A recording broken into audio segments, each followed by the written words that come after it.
I'm Marcus Smith, and this is Constant Wonder. Thanks for joining us for the ongoing quest for the awe and the wonder that await each of us every day and all around. Awe can be found in all creation, human or wild, vast or small, in spiritual encounters that move us beyond words.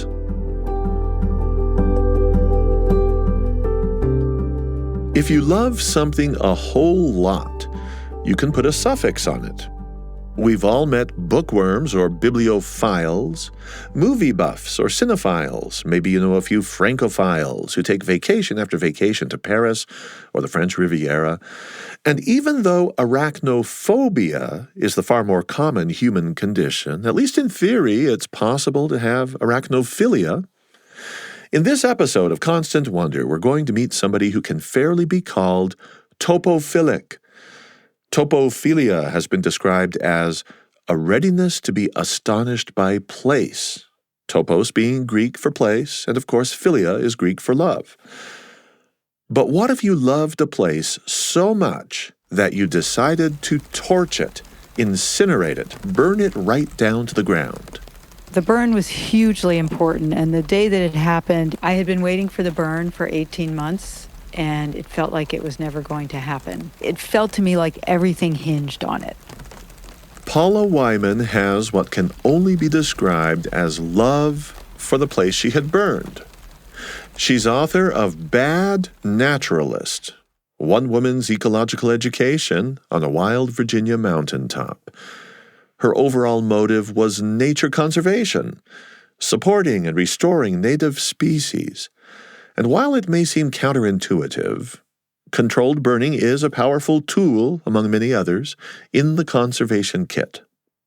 Standing with her husband and one of their children on that wild mountaintop situated near the Blue Ridge subrange of the Appalachians, Paula watched as skilled professionals got going with a prescribed burn. The crew was at long last available in a window when the season and the weather were right. There were 2 burns that day, and for the first burn, they made me stand pretty far away. I was probably about a quarter mile across the meadow. I could see the whole hillside where the firefighters were gathering in a wide circle. They had bulldozed a fire line all around this few acres where they were planning to burn, and then they stood at the boundary and lit from the edges with their drip torches, and then start walking in toward the middle. And as they're walking in, you see the fire consuming this area that they had marked off.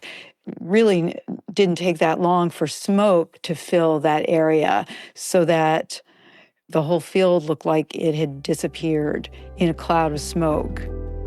When the smoke cleared, a giant black patch remained, surrounded by the original rusty orange vegetation, typical of the meadow in late winter. It was still weeks before the greening of spring.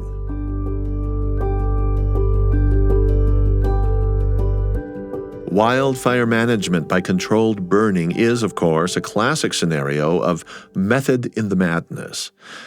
Yet what Paula Whyman was undertaking on her couple hundred acres was only tangentially about wildfire prevention.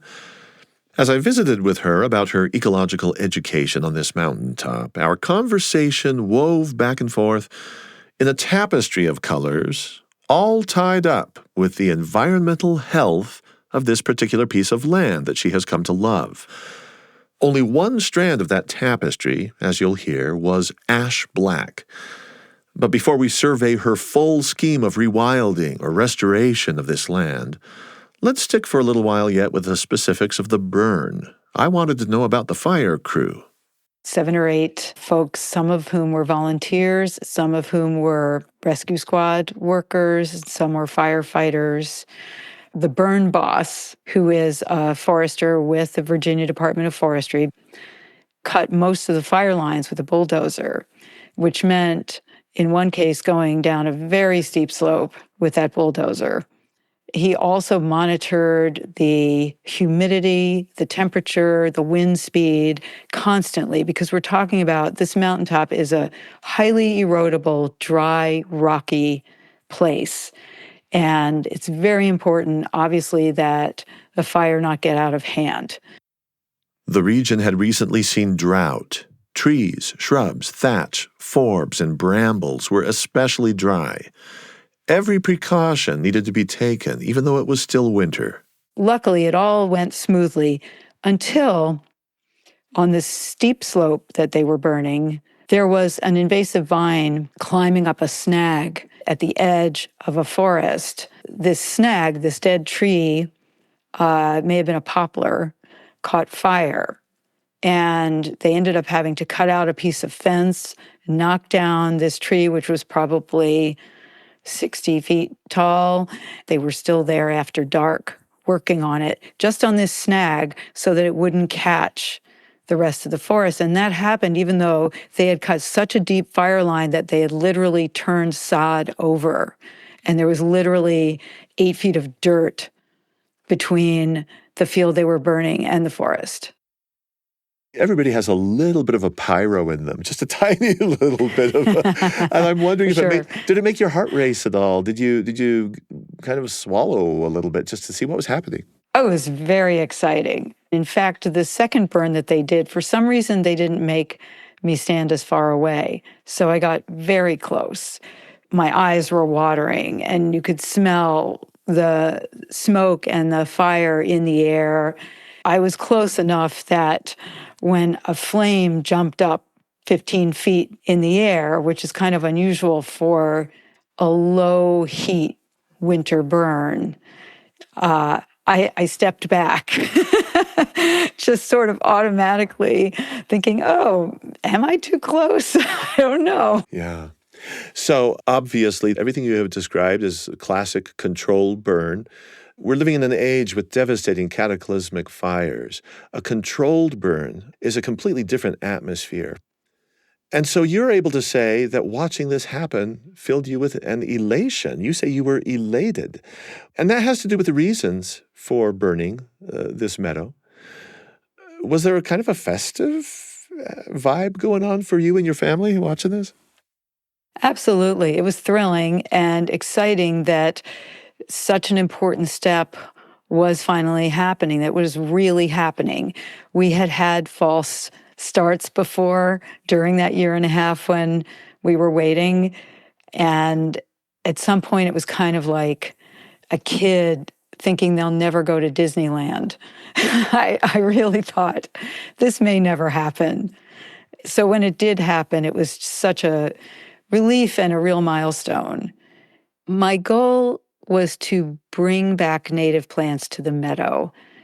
The meadow, when I came upon it, was a mixture of hay grasses, fescues, which are non-native grasses, and invasive plants, lots of invasive plants.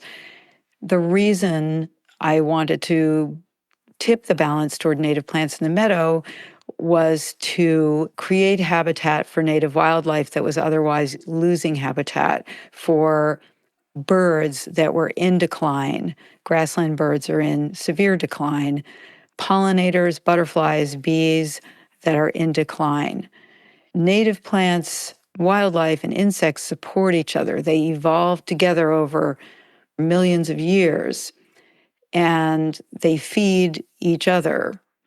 So to maintain that balance, I needed to encourage the growth of native plants. And fire would do that because native plants in Virginia and in lots of places are fire adapted, meaning they evolved in the presence of fire.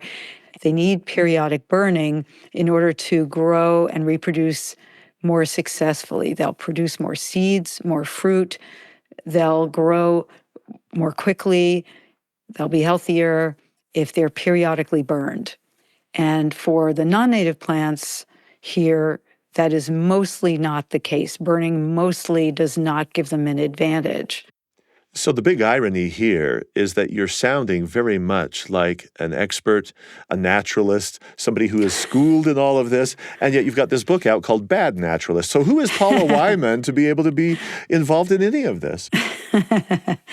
Well, when I started out, I really didn't know very much about plants at all. I came to this from a longtime passion for nature and wildlife and ecology.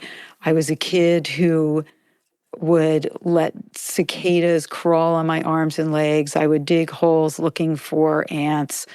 I would follow bees with a magnifying glass.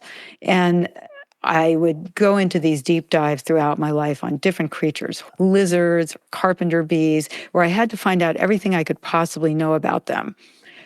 Horseshoe crabs or mangroves. I would find a horseshoe crab washed up on the beach, and I was sure it was supposed to be in the water. So I'd throw it back. I'd find it on the beach again. I'd throw it back. And then finally I thought, well, something's wrong, so it needs my help. So I would take it back to wherever we were staying and put it in the bathtub and sprinkle a little salt in there, hoping hoping that that would mimic the ocean. This didn't usually work out, but my parents were tolerant. So this is all, even as an adult, I know to leave fledglings when you see them on the ground. But one day I was watching a robin in my driveway, a robin fledgling, and it was just not doing well. It was very hot. And finally it keeled over. And I went and put it in a shoebox and I drove it to an animal rescue place. But when I got there, it was already dead. Bad naturalist there, maybe? I've had many attempts, but limited success over the years at saving things. And why I thought I could save this meadow, I don't know. My original plan was to plant a small native meadow wherever we ended up. And instead, I ended up with this 200-acre place where so much more was possible. So am I a bad naturalist? Was I a bad naturalist? In the sense that I really had a lot to learn. I was looking for somebody to come and tell me, here's what you do. 1, 2, 3, and then you'll have your native meadow, and it will stay there forever and ever. The more I spoke with experts, the more I realized there wasn't one right answer. And whatever I do, there are trade-offs. I help one thing and risk hurting another thing. So that made me feel like a bad naturalist. I spent a lot of time being confused. Depending on who I spoke with and what their particular orientation was, they might have different ideas about it. Mow, no, don't mow. Mow this time, no, mow that time. Burn this time, no, burn that time. No, use pesticides. You have to spray these. No, don't spray those. And it was a lot to absorb. But eventually, it all sort of settled down in my mind, and I was able to see through it to the approach that was comfortable for me. How disheartening is it to have that awareness wash over you that you're on your own because the experts are disagreeing? I mean, is that a kick to the gut?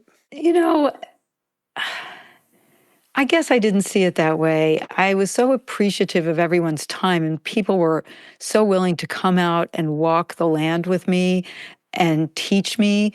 I felt like I got a crash course in ecology, and none of them were wrong in what they told me.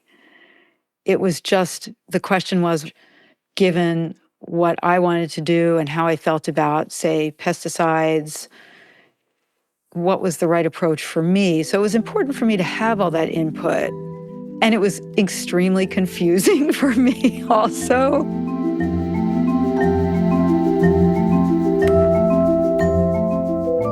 It's unlikely that either you or I will ever have full charge over reinvigorating or rewilding 200 acres of land, whether it be near the Blue Ridge Mountains or anywhere else.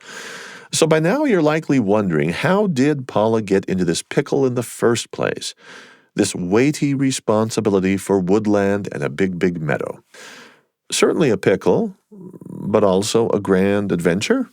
My husband and I had been looking for many years for a place in the country. The idea was a small farmhouse with a small piece of land where I could have a few sheep. And when I say a few, maybe 3 or 4, very few, where I would plant this native meadow, and I would have my writing shed next to the meadow, and I'd watch the birds and bees flying around, and it was all very romanticized in my mind, idealistic, delusional.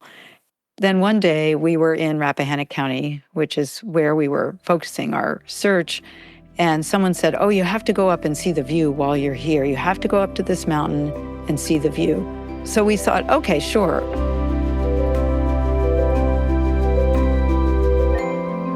Piedmont is a word derived from Italian meaning at the foot of the mountain. The Appalachian Piedmont is an upland region or a plateau stretching from Alabama to New York. In Virginia, it's tucked in between the Blue Ridge Mountains to the west and the Atlantic coastal plain to the east.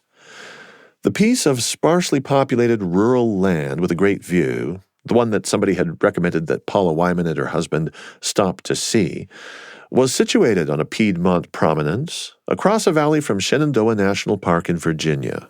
It was August. The sun was beating down. This place had been a cattle farm for decades, and before that, an apple orchard for more than 100 years.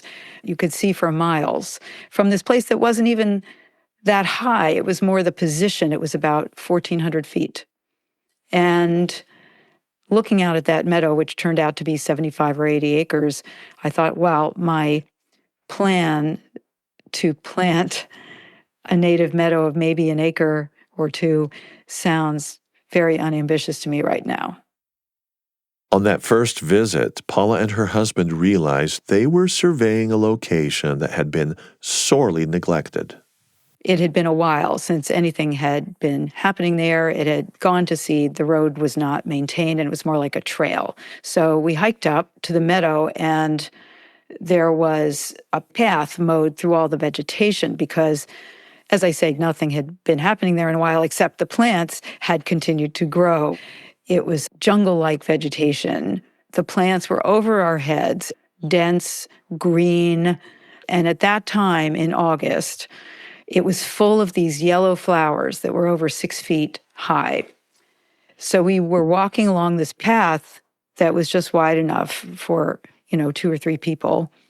And we got up to the high point, and I looked out, and below me, there were rolling hills, open meadow, surrounded by steep forested slopes, oak hickory forest.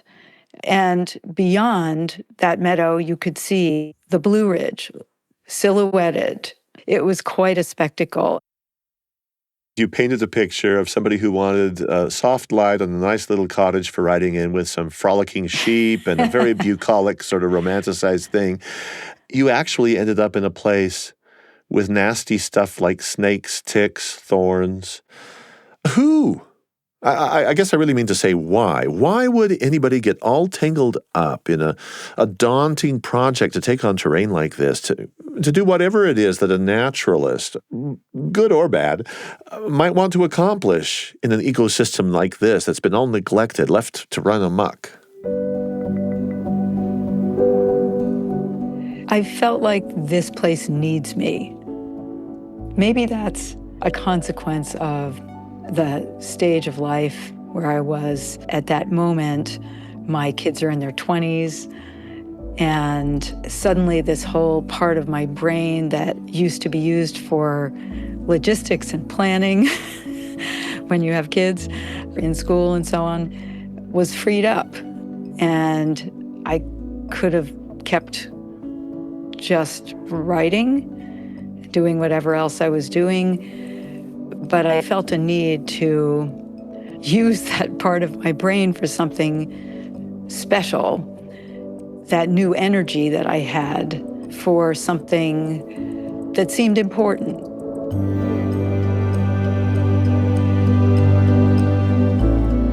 What did you have to tackle there that was so wrong? Well, I never knew that trees could be bad, that there were invasive trees. So the tree of heaven, the autumn olive, something called the Paulownia or princess tree. They drop millions of seeds. They're sort of a blight on the landscape, and they tend to take over. The autumn olive is a shrub that forms thickets. Multiflora rose has these huge thorns, and it's really hard to cut. It's very dense. Mile a minute vine, which grows 6 inches a day and smothers everything. Japanese honeysuckle with snakes through the field and up trees and strangles tree trunks. Japanese stilt grass, which on my land grows 3 or 4 feet tall and smothers plants, hides plants, takes over the forest floor. And then you've got deer. We have a lot of deer. They are rampant because there are no predators.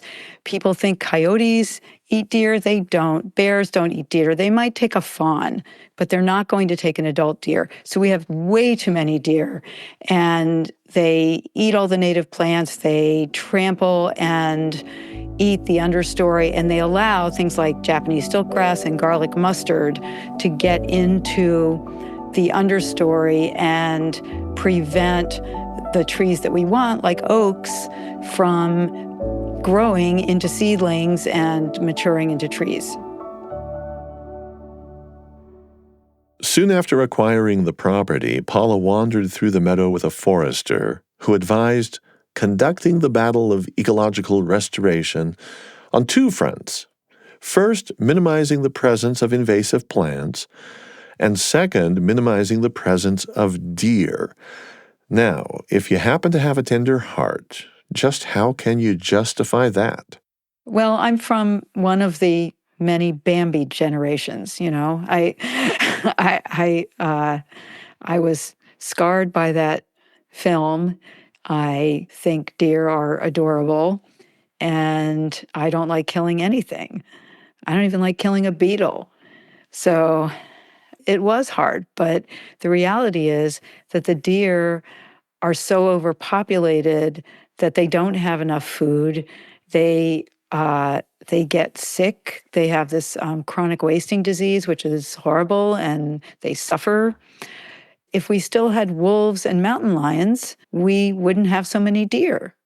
But since we don't, people have to take the place of the wolves and the mountain lions to some degree.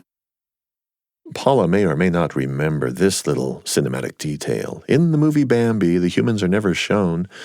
Gunshots ring out, unmistakably villainizing the humans as hunters. You're never really allowed to wonder if they're actually wildlife managers working in the interest of ecosystem conservation. Now, that's not the thing, is it? Now, that would have been a radically different take on Disney's part. We've got to understand the concept of rewilding. Can you walk us through that? Because places change, and it's hard to go back and say you can never put things back the way they were, and I put the "were" in quotation marks. Yeah, ecological restoration is a term that's used a lot. Rewilding, I think, is maybe used more in Europe and the UK.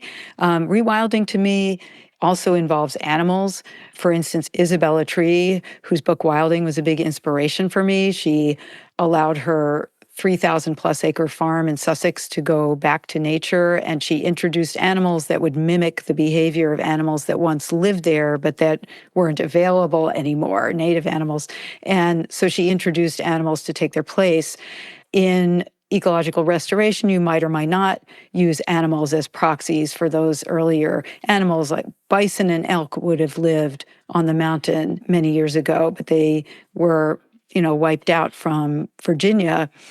And actually, the elk are being reintroduced in the western part of Virginia right now. But when I looked into animals, it really wasn't going to be practical to introduce bison in a place where I still wanted to be able to walk around. They're not known for their friendliness. And so I was looking at it more from a quote-unquote restoration perspective, tipping the balance to native plants. But as you implied, the word restoration implies going back to something. And there is no going back. There is only going forward. We can only work with what we have to work with now. 50, 100 years ago, we didn't have all of these invasive plants crowding in any disturbed area. And that even though some of those plants came in hundreds of years ago, some of them didn't get out of hand until recently. And if you just leave a place alone, they'll take over, and that there goes your native plants and wildlife. So it's really about finding the right balance between non-native and native plants and minimizing the invasive plants as much as possible. You mentioned your learning process and your confusion in your efforts to become a better than bad naturalist. At length, when you started to have a vision settle into place and some of that confusion dissipated, what kinds of treatments, what kinds of solutions, apart from the controlled burning, what did you undertake that seemed effective in working towards this balance that you describe?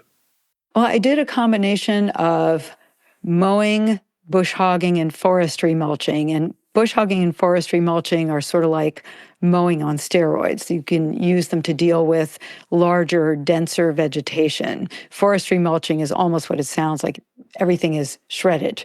Whereas bush hogging, everything is cut to whatever height you specify. So a combination of mowing to prevent areas from becoming forest, which I know some people are like, why would you want to prevent that? Which I can talk about. And I wanted to really minimize the use of pesticides because I think they're dangerous to so many species. And so we only use them very minimally, spot treating plants like a mile a minute vine when it came up, spot treating invasive trees like tree of heaven, because you can treat a tree directly and not affect the plants or animals around it.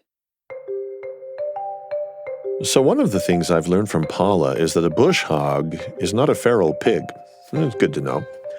And one of the things that I admire so much about Paula's restoration work on this meadow is that she has always been very much hands-on. Some of the work, yes, does get contracted out, but specialists in this line of work are in high demand. They're just not always available when you need them. So, given this labor shortage, she rolls up her sleeves and digs in. Actually, she seems hardly averse to it in the first place. But imagine trying to weed a giant meadow, 75 acres of it, on your own. You would be there until the cows come home. And we're talking about cows that left this former farm decades ago. I can't possibly keep up with all of it. I have this 15-pound weed wrench that's as tall as me that I lug around in the meadow looking for seedlings and small saplings that are bad, especially after a rain when the ground is wet, and then I can pull them. I pull them up with this wrench that wraps around the base of the tree, and then you lean on it like a lever, and it will pull it out of the ground after some effort. Just recently, I discovered a hillside of Jimson weed, which is an invasive plant that has a seed pod that sort of pops. It looks spiky on the outside, and some days it'll just pop and send seeds everywhere. So I was trying to prevent that, but I needed to wait for the ground to be wet so I could pull them up more easily. I ended up pulling this whole hillside, and I filled two like 35-gallon contractor bags with these seedlings, and then I couldn't move the bags. They were too heavy. So I ended up leaving them on the hillside to solarize, and I'll move them when the plants inside are sufficiently dead that they're not as heavy. Well, what is your state of mind as you're doing this work? Is there anything Zen-like about it, or is it just rage? It depends. Like when I went back to that hillside and I was like, oh, I missed one, weeks later, I'd rush right out there and pull them up. It's a combination. I was like, no, you're not going to. When I see like stilt grass in a new place, I have to get to it. But then I have to wait till August because you have to pull these things at the right time. If you pull stilt grass too early, it's just going to grow back. So all of that is really important. But some of it is meditative, and sometimes a sort of obsessiveness. There's definitely a certain obsessiveness to my personality. Maybe I have to be like that in order to do this work because, I will spend an entire day in late August when you can pull the stilt grass on this one patch where I'm It was like, I remember it was like 95 degrees. I was sweating through my clothes and I was wearing long sleeves and long pants because of the ticks. And it was this cathartic experience when I got it all up, and behind it, I discovered all this goldenrod. Well, sadly, I came back later to also discover a bunch of garlic mustard in the same place. So that's the next thing I'll have to tackle in that spot. But at least I got that one thing. And yes, it's going to come back. Probably 7 more years. I'll have to keep doing it in the dead of August, sweating through my clothes. But I'm willing to do that. Yeah. So was Sisyphus. The boulder gets a little smaller each time. Paula Whyman is author of Bad Naturalist, One Woman's Ecological Education on a Wild Virginia Mountaintop. Ahead of us in this episode, Paula's going to share with us a stunning ecological revelation that came her way when she found out that by targeting what she thought to be a tiny pest, a destructive nuisance of a spider, actually it was a certain tree mite, an arachnid, she could easily have killed off a whole community of interdependent organisms, including the very native tree species she was intending to rescue. I'm Marcus Smith, and you're listening to Constant Wonder.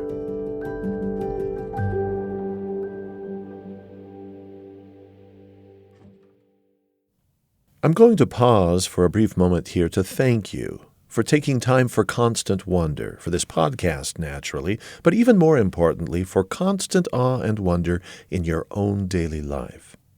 Our production team wants nothing more than to shine a bright light on the value of wonder in our lives, which is incalculable.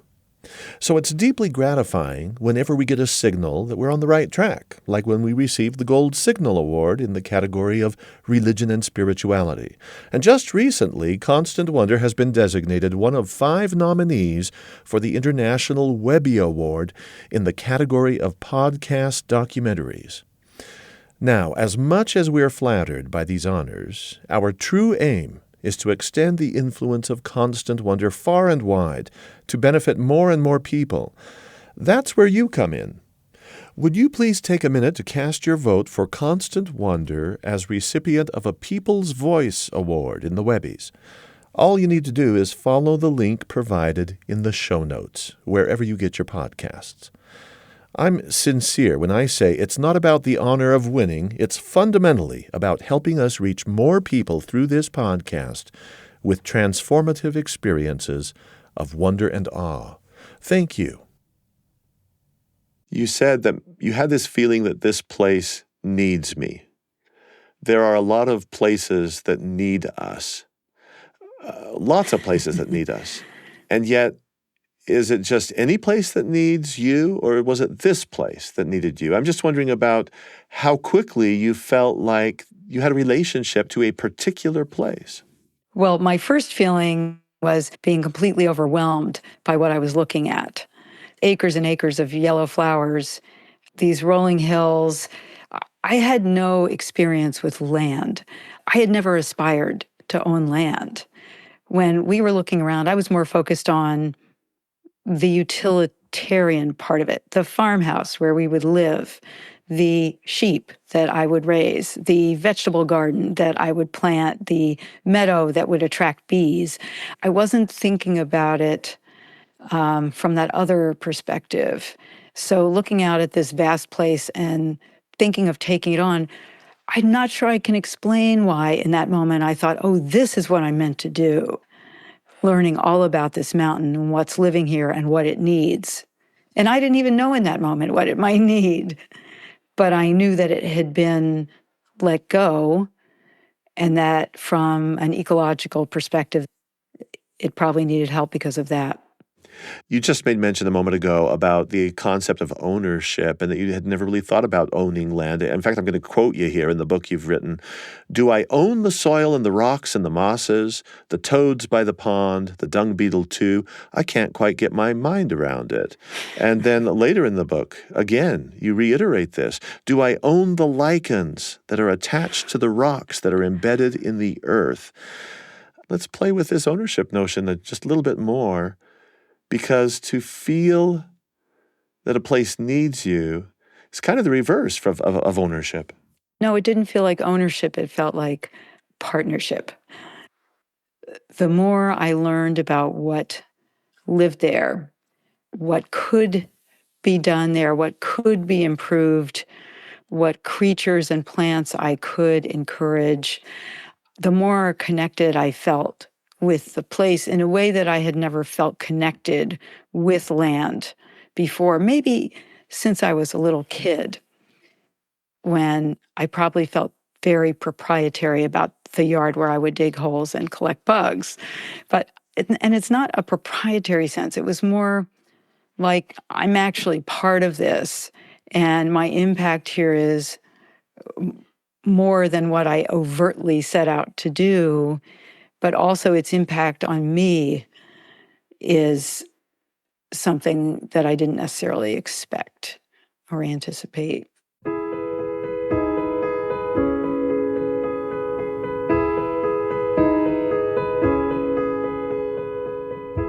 Paula is wise to the truth that fostering a diversity of life forms in a vibrant ecosystem is perpetual, unending.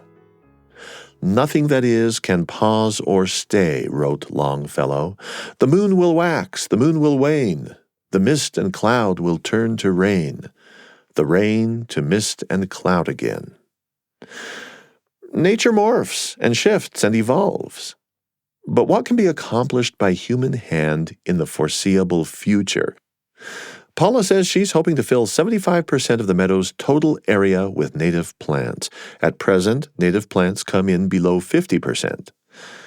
Can achieving this ambition substantially change the character of these 200 acres? And will the boulder of Sisyphus really get smaller with time? And frankly, what window of time, the kind of time we experience as humans on a small scale, really even matters in the long term? This meadow was likely a savanna, so a grassland punctuated by occasional trees, for many, many years before it became an apple orchard.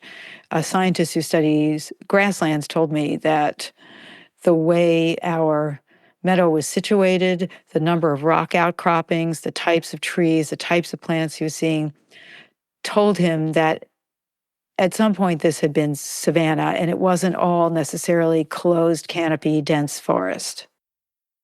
I'm going to insert something here that will help with our understanding of savanna. Before the arrival of European settlers, the North American landscape included extensive prairie or grassland, and then this vegetative mix called savanna. As it happens, many of the southern states were once replete with grassland, including the Piedmont region's grassy woodlands, or woody grasslands, if you will. There's no written record of any of this, by the way, but the fossil record bears out a prehistory of extensive prairie and savanna throughout much of the South, remarkably biodiverse habitats. And whenever heavy forests began to encroach on these more open areas, this incremental ecological succession choking out the sun was routinely thwarted, disrupted by lightning-induced wildfires.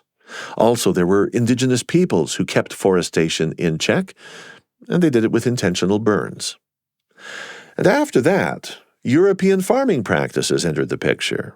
And this style of agriculture included plowing, and the plowing buries the native seed bank that once lay atop the soil. All of this in exchange for bringing in old world crops with their non-native seeds. In the process, whole communities of codependent native species were often obliterated. The whole shooting match. Animals, plants, insects. Well, why am I telling you all of this? Well, it's because Paula's low montane acreage is a prime example of how savanna disappeared. It's too tempting for us to assume that prehistoric ecosystems are simply going to revive on their own. There's a big problem with this expectation, and it's that with the disappearance of the native seed bank along with co-evolved species, well, it's just been too drastic. What's gone missing? Well, microorganisms in the soil, fungus, native grasses, forbs, shrubs, tree types, and the whole assortment of wild animal species. Basically, every living system you can even imagine can suffer a setback so extreme that spontaneous regeneration is no longer possible. This is what Paula was hinting at when she was talking about the eradication of bison and other large fauna. And yet it's still very, very common for us to idealize that beautiful image of a closed canopy forest at the very tail end of a biological succession. That kind of a forest just isn't resilient like a landscape with a rich diversity of plants. So now if you ask people who grew up in these places, who lived there a long time ago, they would say, oh, that's supposed to be forest. But really, a lot of times it's not true.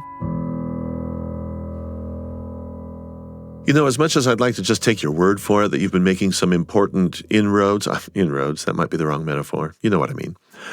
I do know that you have had some welcome validation from some experts. I could call them the good naturalists, maybe. Third-party observers, outside auditors, if you will. There is an organization called the Smithsonian Conservation Biology Institute, and inside that organization is an entity called Virginia Working Landscapes. These are people who gather a whole lot of data about conservation on private lands like yours, and they have been able to see, I'm happy to report, measurable progress where you've been working, successes. And strangely enough, sometimes these are successes that you haven't quite even seen clearly yourself. They came out and did a plant and bird survey 4 years ago. So I had sort of a baseline understanding of some of the more dominant plants and birds in the meadow. Recently, the person who did the bird survey came back to the mountain. She had not been there for 3 years, and she looked around and said, oh my goodness, I can see a big difference. That made me feel so good because, when you see a place every day, you don't necessarily notice the change. But after 3 years of not being here, she noticed a marked difference. So I felt like that was outside validation that is really good to have, especially when there's so many obstacles and things that can go wrong. As you go about intervention, culling of the deer herd, and pulling of the weeds, all of this work, there is a rational aspect to it where I understand the need to do this. You're rescuing a meadow. You're bringing back pollinators. You're supporting the bird populations. It all makes sense to me. And yet, for us to experience awe and wonder, we got to let go of some things and kind of just be present to observe them. So amid all this work, do you have that awe and wonder? Where does your heart go when you're just alone in the meadow and you put that weeding tool down? One of my favorite parts of this project is just wandering very slowly, stopping and looking at plants, at insects, and making discoveries. One day I came upon this black cherry tree. It's a wild cherry tree. We have lots of those on the mountain, and they're actually very good. They support hundreds, more than 400 species of pollinator. So I saw these, they're called galls, growing on the leaves of this tree. A gall is formed when an insect lays its egg on the leaf, and the leaf reacts by forming this odd structure. It can be many different shapes, but in this case, it was shaped like a little worm that was standing up on top of the leaf. So I thought, oh, some horrible insect is attacking this tree. I have to figure out what it is. I might have to do something about it. What can I do? Well, which is kind of ridiculous because I probably have thousands of those black cherry trees. Am I going to do something about every single one? But what I found out was that there was a mite that laid its egg on the leaf, and its larva developed inside that gall. So that was a gall. It wasn't an insect. It was a shell around the larva. And I learned that there's a carnivorous caterpillar, the larva of a butterfly. This caterpillar eats that gall. It eats the mite and the larva, whatever's inside it. And therefore protects the tree from dying as a result of these mites. And there's an ant that protects the caterpillar from a wasp that would attack it, because the ant likes to drink this nectar secreted by the caterpillar. It comes to the tree for nectar secreted by the tree, but it also likes this caterpillar nectar. A lot of insects produce something called honeydew. That's really what it's called, is honeydew. So the ant protects the caterpillar from the wasp.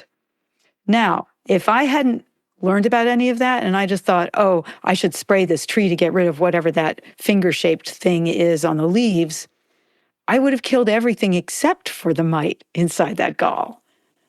I would have killed the whole balance of creatures that was keeping that tree alive, that in turn served all those hundreds of pollinator species that also would help pollinate the tree and keep the tree alive.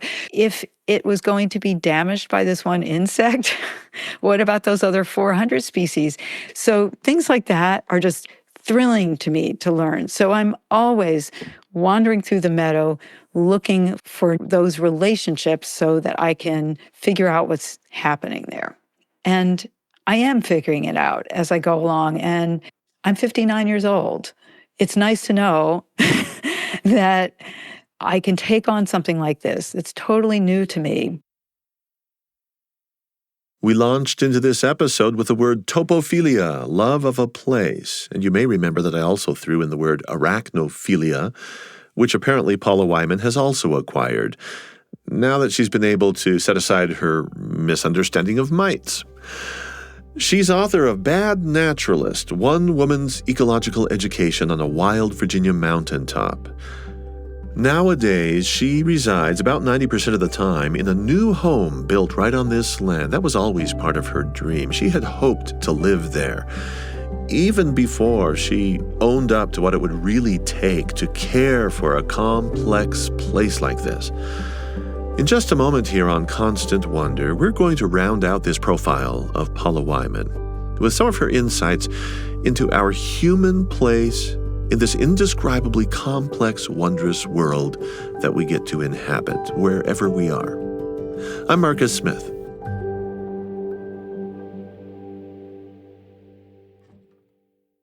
There's another podcast you might like from the BYU Radio family of podcasts. It's called In Good Faith. Stephen Camp Perry is the host. He visits with people of various faith traditions. These guests are generous and compassionate and share in their own words firsthand experiences of their faith, hope, and belief. It's a chance to deepen our collective understanding of what it's like to live a spiritual life. And by the way, Stephen has a global perspective. He has cultivated that over a lifetime of travel, and that enlivens every conversation he has. In Good Faith, an inspiring journey. Be sure to listen wherever you get your podcasts. We now return to Constant Wonder. Place and time. Those are the two overarching coordinates of our life. And I sense that you've come to love this place. What has this chapter of your life done to your experience or perception of time? I definitely lose track of time when I'm in the meadow. It makes me think about how close I am with the rest of the natural world and how we tend to set ourselves aside from it. We build edifices around ourselves. We're very good at putting shields up, feeling as if we're separate from nature when we actually are nature. Being in the meadow, being in the woods, even just looking out the window and watching the juncos pick seeds out of the ragweed plants in front of my house makes me feel like I'm more connected with everything. And I know that I'm just a blip on the screen of the whole natural cycle. What I'm trying to do is almost nothing when you look at the timeline of the planet. Maybe in 100 years or 400 years, someone will find out that everything I did was wrong. But for now, if I can make change in this place and somehow make this place a little bit better, I've done my part, I guess, as a part of the natural world. When you first began this project, there was no home there for you. And now you're actually living there in that home on that site. I think I'm speaking with you while you're probably situated right there. Is that so? Yes. Yeah. Is it home? It is home. It is home. We really changed our goals when we were standing on that mountain for the first time and looking out at the meadow. There was no house. For the first 3+ years, I was driving back and forth from my home in the suburbs, going home at the end of the day exhausted and dirty and full of mud, 4,000 seeds stuck to me with scratches from thorns, with my shirt and pants shredded from bramble. No snake bites yet? No snake bites. No, I actually see many more black snakes than rattlesnakes. I've heard the rattlesnakes, but I don't tend to see them. Well, Paula, I would love to hear you share one last story in conclusion, something that might be symbolic of where you have been while you were pursuing this quest, if I can call it that, because you're obviously so full of purpose and personal dedication to a place that, frankly, you have come to love. Could you pick and maybe relive for us an experience that kind of tells you that this has all been worth it? There's a rock at one end of the meadow that we call Dominion Rock. It's a large outcropping, taller than I am. And I'd been told at some point that there were about 30 different species of lichen on this boulder. So I was busy examining these lichens. It was a spring day. The meadow was green, but there wasn't a lot that was flowering yet. Things were just starting to get tall again. And I looked up, and there was a bird hovering above this boulder, just maybe at about 12 feet, 13 feet of height. And it was almost stationary. The tips of its wings were fluttering, as if that was what it was doing to keep itself in that one spot. And that may have been what it was doing. And then it dove. And it dove down behind the rock. So I couldn't see it after that. But it was the most amazing thing. And it was an American kestrel. An American kestrel is a small raptor that's in decline in this area. And it's been the subject of a lot of research to try to figure out why it's in decline. So what I saw was hunting behavior. The kestrel does this thing where it hovers and it flutters the tips of its wings, and then it dives down at its prey, which might have been a vole, because there are thousands of voles in the meadow. The vole is a small rodent about the size of a mouse.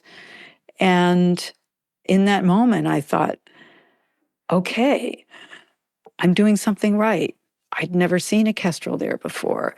It was one of my goals to bring back these meadow birds, and knowing that it was a bird that was in decline and seeing it there was just the absolute best feeling.